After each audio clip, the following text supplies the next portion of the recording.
মহিলারা যে চেতনায় পৌঁছেছিলেন, মহিলাদের লাঠির বাড়ি যে কোনো সময় পুলিশের উপর একজন যারা বুদ্ধিদায়ী তাদের মেরে তাড়িয়ে দিতে পারে।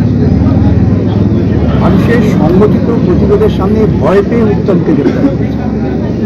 আর সেই সংগঠিত প্রতিরোধ যারা তৈরি করলেন তাদের ভয় দেখাবার জন্য যেমন নিরাপদও তাদের গ্রেপ্তার করা। ওদের লক্ষ্যমাত্রা এক, যারা চুরি গুন্ডামি বদমাইশি করবে ওদের থেকে শেয়ার পাবে, তাদের প্রোটেকশন দেবে। আর যারা এই বিরুদ্ধে কথা বলবে তাদের ভয় দেখা এই চেষ্টা করছেন।